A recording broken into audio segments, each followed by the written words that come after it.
What's up, Castlers? LFO7 here with more Let's Castle action. Today's game is between Ydtd and Schevalierchess in Game 2 of the Independence Day Tournament Finals. In Game 1, Schevalierchess and Ydtd agreed to a draw, which meant another draw in this game would mean each would walk away with a piece of the Let's Castle title or tournament win.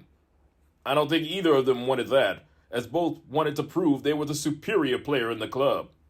Let's see what happened here. Ydtd had the white pieces and Schevalierchess had black. We start off with pawn to d4, knight f6, pawn to c4, e6, knight c3, and then bishop to b4, the Nimzo Indian defense. The bishop pins the knight to the king, where you then have the option of trading pieces and in the process ruining white's pawn structure. But back to the action. Ydtd continues with bishop to d2, kingside castle, knight to f3, pawn to b6, pawn to e3, bishop b7. You didn't get bishop to d3, pawn to c5, pawn to a3. Ydtd wants to know, what are Schevalierchess's intentions with that bishop? Are you going to move it or trade it? He trades. Then you get pawn to d6 from the mad Hungarian. Kingside castle, knight to e4, going after the bishop. Ydtd feels stingy and says no and moves it to e1. Knight to d7, queen to c2, pawn to f5, supporting the knight, queen to e2, knight df6, knight to d2. Ydtd doesn't like that knight lounging in the center, so he wants to force it off the board. Schevalierchess ignores that and moves his queen to e8. Pawn to f3 simply induces a trade of knights. Then you get a queen to h5, rook a e1, rook a to c8, d takes c5, d takes c5, and then you get bishop to c3, rook c d8, bishop to c2, rook f e8, queen f2, and then you get pawn to e5 from Schevalierchess. The computer didn't like this because it leads to losing a pawn with the play of queen to g3, queen g6, and bishop takes e5. And you can see Ydtd is up a pawn there. But back to what actually happened. Why did he miss the move of queen g3 and played rook to d1? Instead, looking to trade rooks, or at the very least, take over that d-file.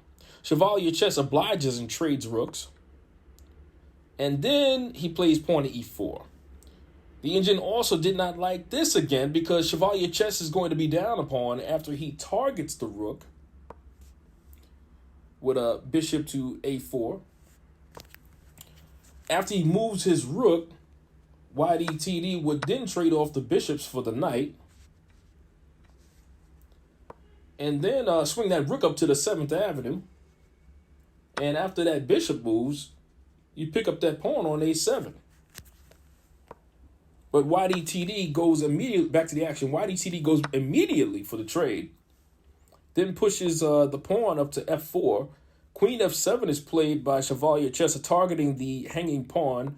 Pawn to b3 guards it. Then you get queen to e7, queen d2, king f7, queen to d7, which induces a trade of the queens with a check. And then rook e7 blocks the check and also defends the bishop, which was hanging. That's a great move. So Ydtd swings his rook back down to d2.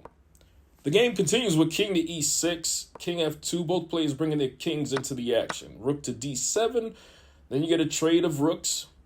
King g3, the boogeyman going after the isolated h-pawn. Schevalierchess sees that and starts running his king over to defend the pawn with king to e7. You get king h4, king f7, king to h5, king g7, Schevalierchess reaches his pawn, pawn to g4, bishop c8, Schevalierchess putting two attackers on the g4 pawn.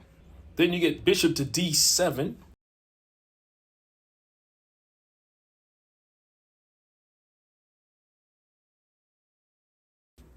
Bishop d1, f takes g4, h takes g4, pawn to f5, g takes f5, bishop takes f5. And then I believe it was around this time that Schevalierchess actually requested a draw, But Ydtd vehemently waved it off.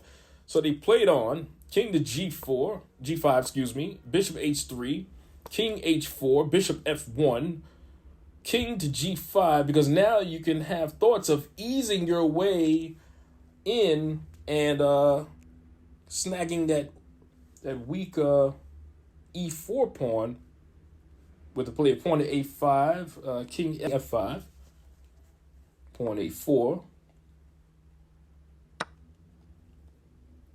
king takes e4, a takes b3, and bishop takes b3. But back to the action. Schevalierchess sees his plan and wants to put a stop to it with bishop to h3. Bishop g4. Ydtd looks to trade so he can continue with his plan of removing the weak, isolated e4 pawn. Schevalierchess plays bishop to g2. He does not want to trade. King to f5. Ydtd moving to the pawn. Bishop f3. Now Schevalierchess wants to trade on his terms to get a passed pawn. Ydtd says no thank you and plays bishop to h3. This could have spelled disaster, though, if Schevalierchess plays king to f7, gaining opposition, and then king to e5, pawn to h5, pawn to b4, bishop g4,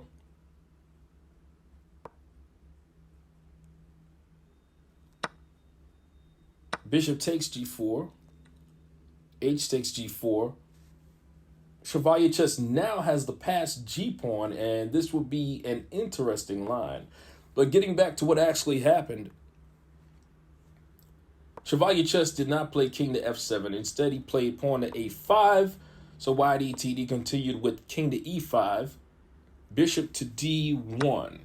Ydtd collects the hanging pawn and takes a 1-point lead. This was also the turning point of the game, as Ydtd eventually gets two connected passed pawns, and Schevalierchess resigns after move 76.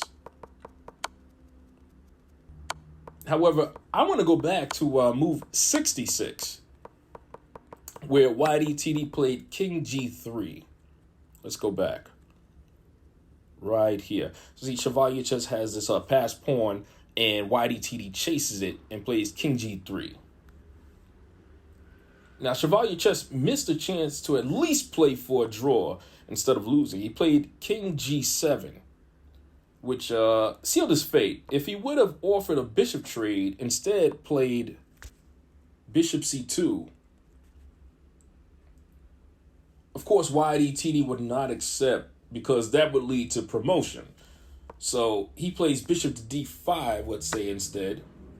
And you take the pawn, and you collect the passer. And then you play king e7, king g3, bishop c2, and king f3. And this is a draw with perfect moves, Castlers. But king g7 was played, and Ydtd ended up winning, which means Ydtd is the winner of the Independence Day tournament, and he secures his seventh career Let's Castle title, as you can see right here. Congratulations on a job well done for the one they call the Boogeyman. He ends up with a record of 14 wins, no losses, and 2 draws. Another outstanding performance for Ydtd, who is basically collecting LC titles at this point. So that's going to do it for this video. I'm Ydtd07 saying stay tuned, and I'll see you soon.